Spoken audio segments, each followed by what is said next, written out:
And with that, again, welcome to Remote Workforce Continuity webinar session presented by Sean Wilson, our VP of Client Solutions. And with that, I will hand it over to Sean. Thanks so much, as always, Jennifer. And for those attending today, thanks so much for your time. This has been a weekly series that we've been doing since COVID-19 started. And what's really wonderful about this one is we're kind of bringing it all together, right? So the name of this series has truly been Business Continuity and Remote Workforce Solutions, Lessons from the Field. And we've really pecked away at each of our technology pillars that SMP focuses on in our solution focus areas. And we'll tie off on those at the end. But what's really nice about this one is we're going to bring it all together in this session. As Jennifer mentioned, my name is Sean Wilson. I'm the Vice President of Client Solutions at SMP. I have responsibilities for the pre-sales engineering resources, the solutions architects, and the customer experience organizations in the data center, network security, and collaboration pillars of solutions that we bring to market. Today in this session, we're going to focus on remote workforce insights. So we're going to go out there and just provide some quantitative data on what the industry analysts are saying in alignment with how we feel and what we've experienced. We're going to talk about some of the remote workforce drivers, obviously COVID-19 being one of the main. We'll talk about some others and the reality that has brought to organizations when it comes to the plans and support and infrastructure that they actually need, which dovetails nicely into the technology. The technology specifically is going to be laser focused on network, the edge, end user computing, and collaboration, all the way down to the user, because that's what we're really here to support. We really need to support the mobility of our users, not just working from home, but now, as reopenings are starting, moving back and forth to the office and ensuring that their digital workspace and experience is as like as possible when moving between those two places. We'll go into some of the lessons from the field. As we go through the technology section, there'll also be lessons and things that you need to pay attention to. And then we'll cover specific lessons from the field all the way down to the vendor and things that happened and things that are still ongoing. And then there'll just be a quick call to action in the closing. So jumping in, some remote workforce insights. 74% of companies plan to permanently shift to more remote work post-COVID. And the word more in that sentence from Gartner is interesting in and of itself, because we see organizations actually realizing now that they no longer need the real estate that they once had, and that productivity is up in certain regards. And that is where the next percentage from McKinsey comes into play, where they state that 60% of businesses surveyed said their new remote sales models are even proving as much or more effective than their traditional channels. So when folks were in the office or in front of clients in the field, real time and in person, that working virtually, they're stating that they're seeing improvements. So that's a very, very interesting stat. So the demand for flexible work environments will only keep growing. Certain organizations embraced work at home or telecommuters for years. And the question was always out there on how productive are they truly, right? And is there a way that we can ensure that's happening? 54% of HR leaders indicated that poor technology and or infrastructure for remote working is the biggest barrier to effective remote working. And that's really what we're here to talk about today. So that is another Gartner quote from March, right when COVID really took us by storm. So a work from home policy isn't enough. Employees need the right tools to be productive. Those tools need resilient infrastructure and correct architecture and design at the end of the day. So those are the things that we're going to focus on as we go through this. It's imperative that we identify gaps in the current work from home infrastructure surrounding reliability, scalability, ease of use, security, and performance, as they are critical to support these plans. So to ensure that you can be as productive, user experience is high, the technology is being adopted, if it's new technology being introduced, all right, and that you're performing and providing the same level, if not better, customer experience as an organization. That's what we're here to talk about. So what are these drivers? First and foremost, obviously the pandemic, right? Just There's several quotes out there from Microsoft and Cisco and Google stating that organizations that were hung up on the concept of digital transformation have digitally transformed 2 years worth of transformation in 2 months. The pandemic pushed folks in organizations who didn't have strong business continuity plans to develop those on the fly. I'm sure a lot of organizations out there have done all that's necessary considering the stress that the pandemic has put on organizations when it comes to operating their own businesses. But without a strong business continuity plan and solution, that's only going to suffer more. So organizations are taking a close look at how they can ensure their infrastructure and their applications and their design and their multi-cloud strategies are there to support not just business continuity, but disaster recovery. So disaster recovery solutions have been around for years, and most folks in IT, when they're designing or implementing new solutions in their environments, are taking DR very, very seriously. Disaster recovery now will have morphed as well, simply because we have to ensure we're taking care of the remote worker. So when we talk about secure access and infrastructure, we will focus on DR. Real estate consolidation, yes, now mostly driven because of the pandemic and organizations realizing what's possible and seeing the effectiveness of remote workforce solutions is going to drive real estate consolidation, which will only drive remote workforce and work at home even more.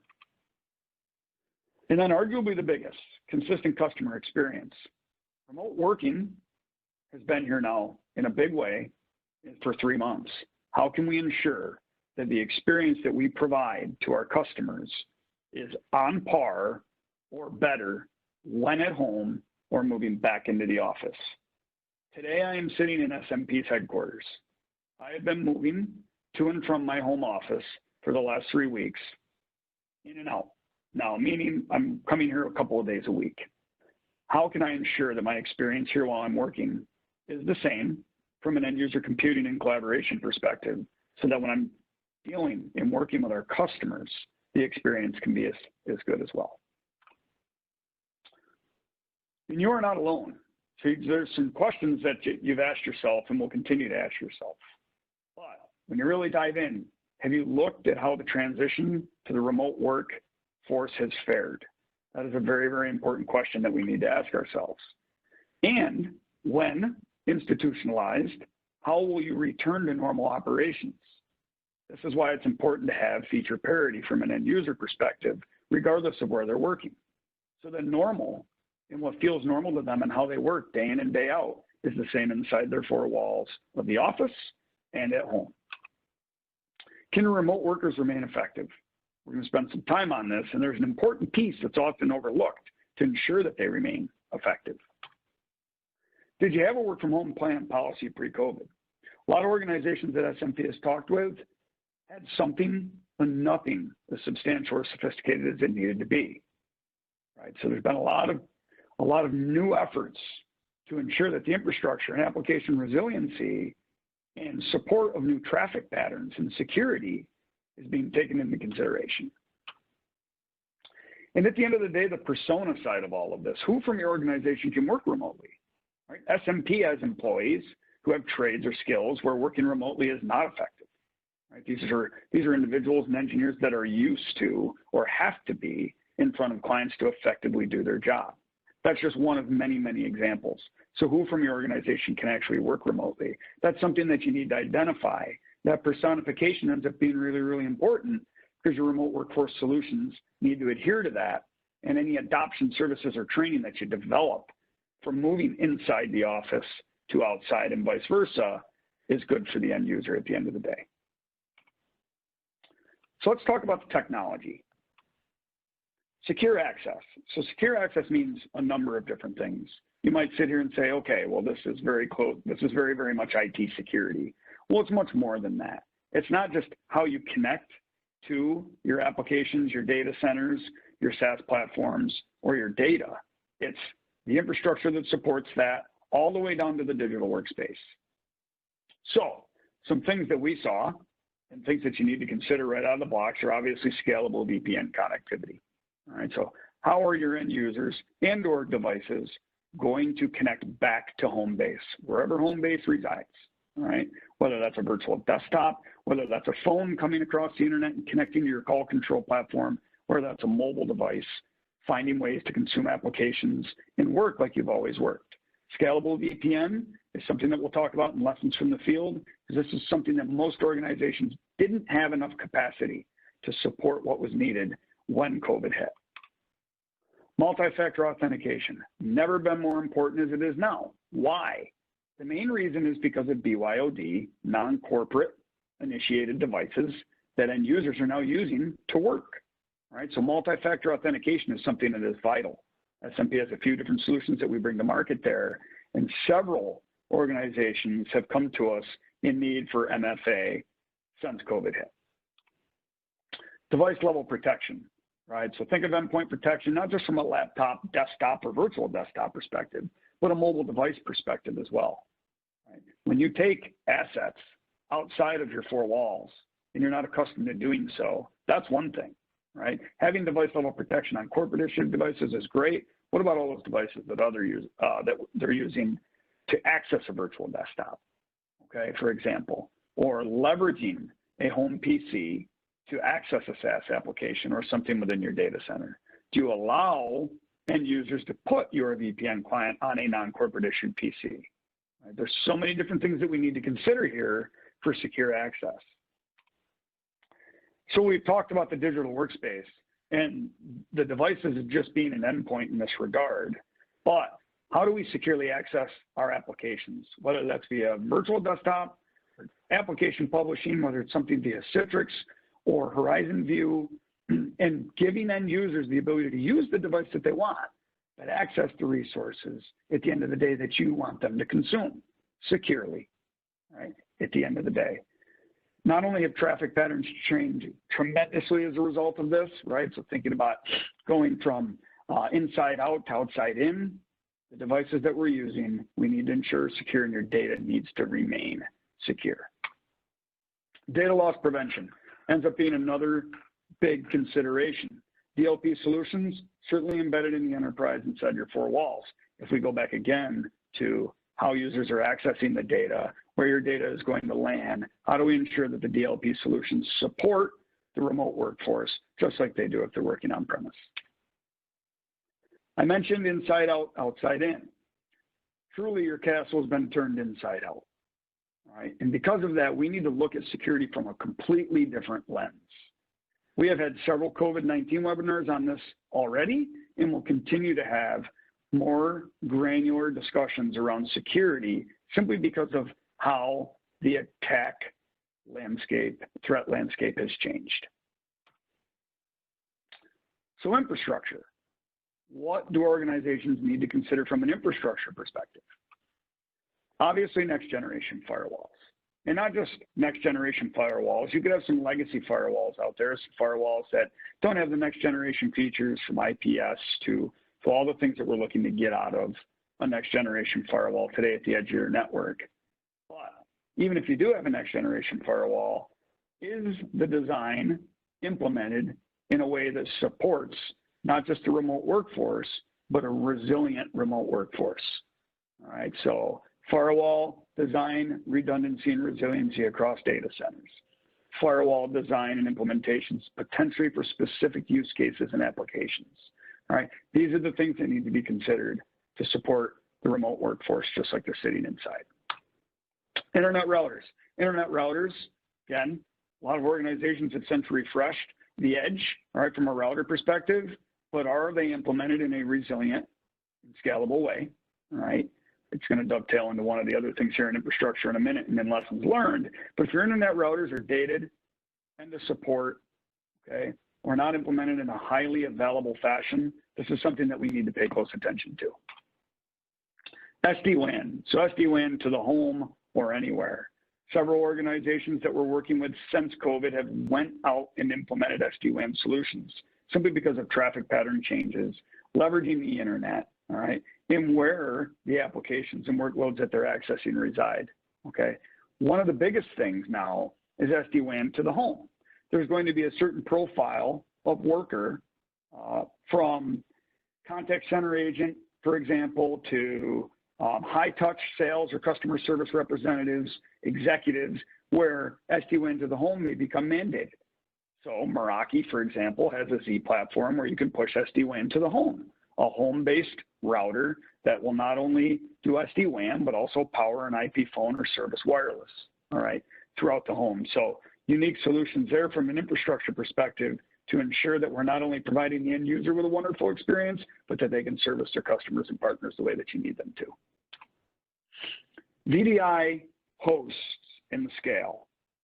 We recently engaged with an organization to look at just this, all right, the way that their virtual desktop infrastructure was designed and was it set up to scale, right? So in the first, and what comes out of this, and we'll talk about it at the end, is recommended design or optimizations that can help you support your remote workforce in a better fashion. In the event that you lose a data center, for example, do you stay up and running? Do you have the same amount of infrastructure in a redundant data center to support the true need of remote workers, because virtual desktop utilization, is exponential. There's a number of different things that we need to consider from an infrastructure perspective when we want to deliver those uniform, secure digital workspaces out to the end users. How can we support any application and any service that our users depend on outside the four walls? Number of different things to consider here, all right? Resiliency needs to be inherent in your edge architecture too. Continue to hear it's all about the edge. This is where it's going. IoT is driving edge infrastructure and compute needs at the edge. Resiliency needs to be inherent across everything that we're talking about from an infrastructure perspective, all right? Very, very focused on network and security, the digital workspace and collaboration here, but the compute and storage in those solutions as well are just as important. Collaboration and contact center, all right? Voice, video, messaging, and contact center application resilience is mandated, all right? Very easy for folks who have premise-based call control platforms to provide resiliency when you're inside your four walls or on your network. How can you ensure that when folks are leveraging your collaboration services off net, voice, video, messaging, and contact center applications, that the resilience is there for them as well? The reason why this is important is because you don't connect to that infrastructure or those applications in the same way when you're sitting at home, unless, for example, you have one of those Meraki Z routers at home. In the event that you're leveraging next generation edge technology like Expressway, all right, or something that allows you to securely tunnel without VPNing in to home base, how do you ensure that you have resilient Expressway infrastructure? How do you ensure that your firewalls are set up in a way that if you lose a data center, users will automatically switch to the other Expressway, for example, in a different data center? It's a number of different things to look at here. Contact center agents, there's a number of things in play that we need to consider that working remotely brings to bear. We'll talk about those in a moment.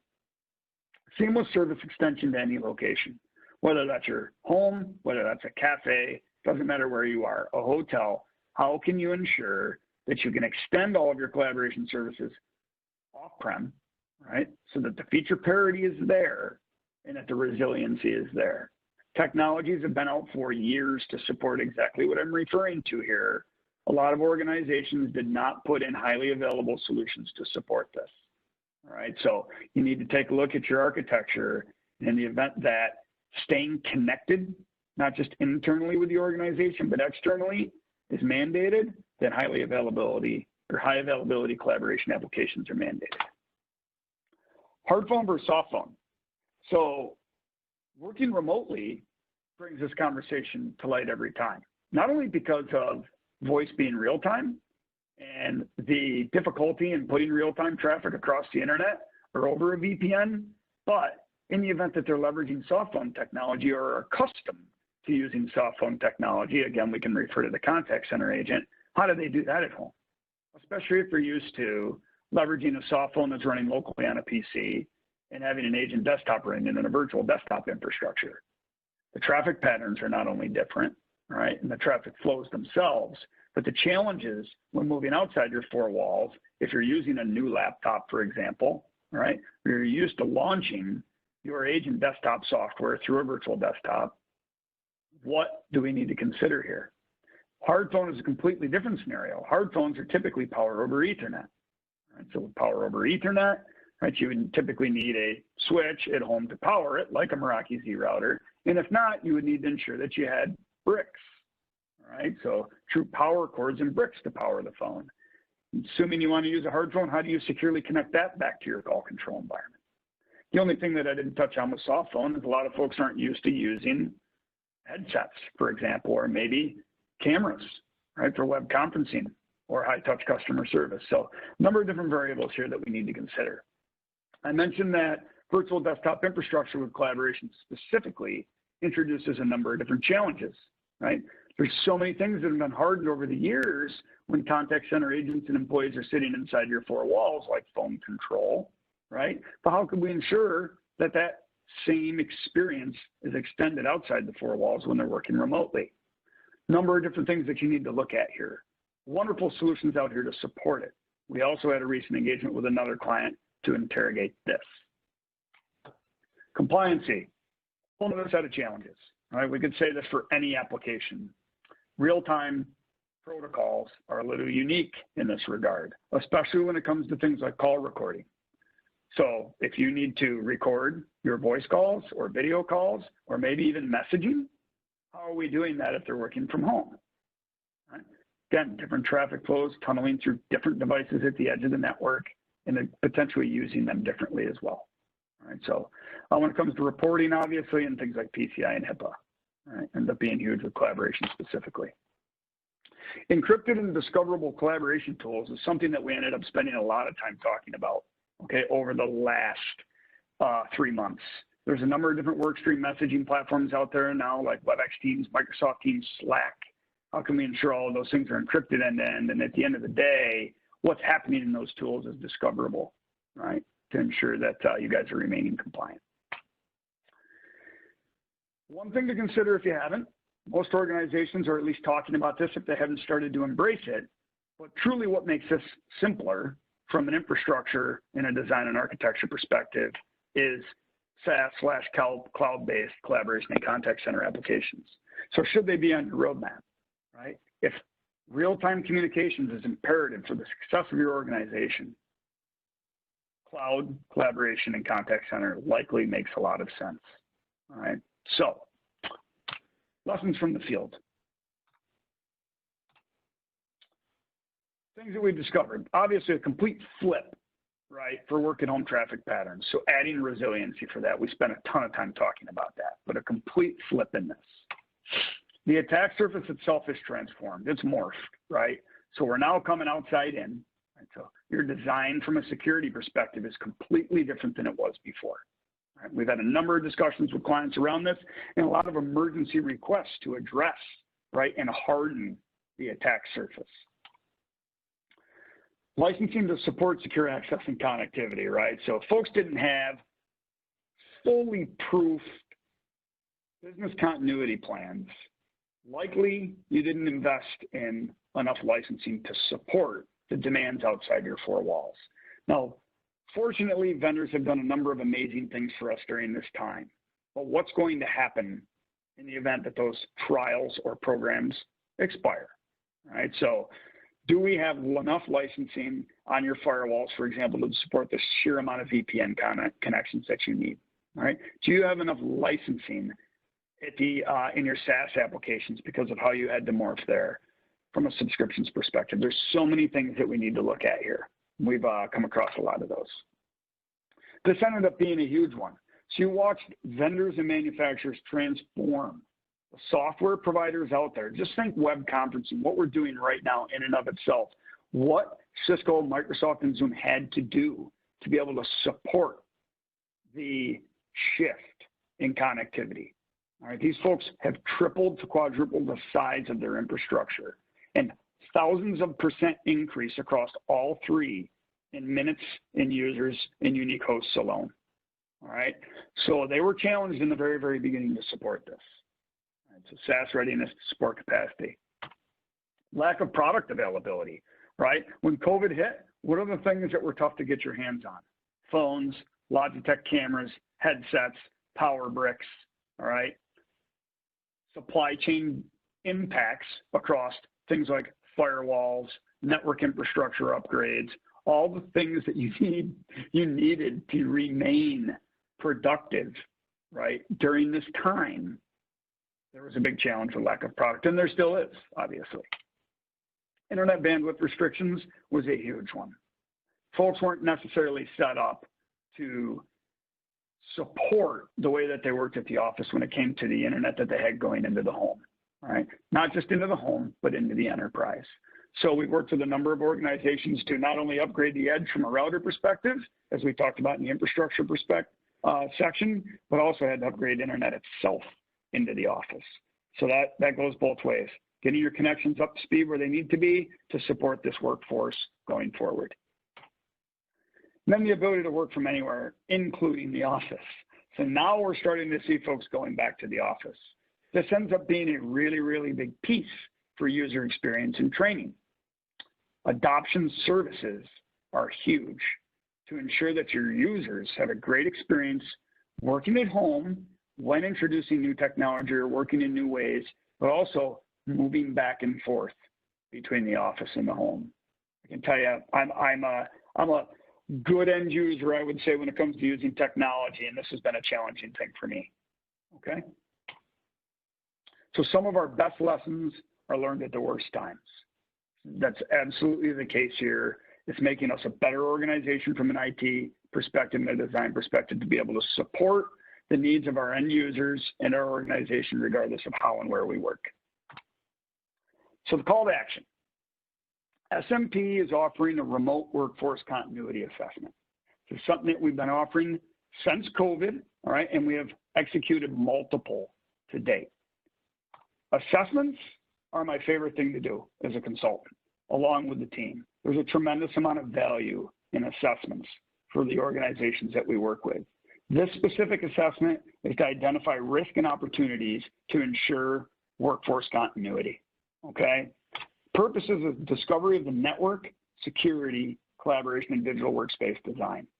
Everything that we've talked about in this presentation, we look at. There are technology-specific workshops depending on how your organization is laid out. We know that there are specific teams around each of the technologies in the second bullet. We'll have all-encompassing workshops and then breakouts for technology-specific workshops. Tremendous analysis and review post-discovery and after running through the workshops. All right, we will look at your environment to ensure that you're set up the way that you need to be in the result of any fault, failure, or disaster.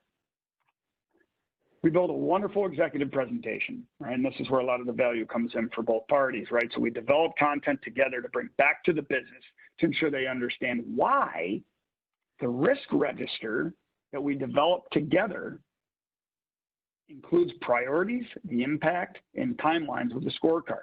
All right, so this is one of the very first deliverables that we walk through in the presentation, because at the end of the day, it puts all of it out on the table.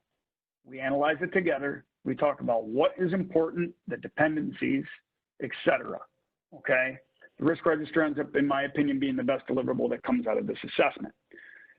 Accompanying the risk register is a mitigation plan to get you where you need to be, all right? This is gonna include best case scenario, but alternatives, because we know that you might not be able to do everything that you feel you need to at that time. So the mitigation plan we work on together and go back and bring that to the business. Recommended design changes with diagrams. And when I say before and after, if you don't have excellent diagrams today, we will create existing architecture diagrams as a result of this, because we need to know where we're going, right? There'll be a roadmap based on timelines that sits within the risk register based on priority as well. We'll include estimated costs. Right? That's the best that we can typically do in an assessment like this until we get into the nitty gritty, but we'll include estimated costs for mitigation. All right. And then, as I mentioned, we'll talk about additional alternatives and the alternatives that we discussed as a group. Okay. So with that said, we do have an offer out there for this assessment, up to 100% credit for the assessment related professional services and deliverables based on the total solution purchase. All right, so depending on your needs from an infrastructure and an application perspective, There should be costs, there could be product, there'll be infrastructure, right? There could be software, there could be licensing. Depending on the total solution purchase, there could be up to 100% credit for SMP to come in and execute this assessment, including the deliverables for your organization. So I wanted to make sure that you understood that and that you understand that it's in direct alignment with how we go to market. So what we focused on today is the network, some of the data center from a compute and storage perspective, security and collab. This is what we do, all right? So in the event that you need help, please don't hesitate to reach out to us, all right? That's what we're here for. We're having a lot of fun working with organizations running these assessments since this has all started. So that is all I have. I know we're at the top of the hour. All right, we went a couple minutes long. So for those who are able to stay on, thank you so much.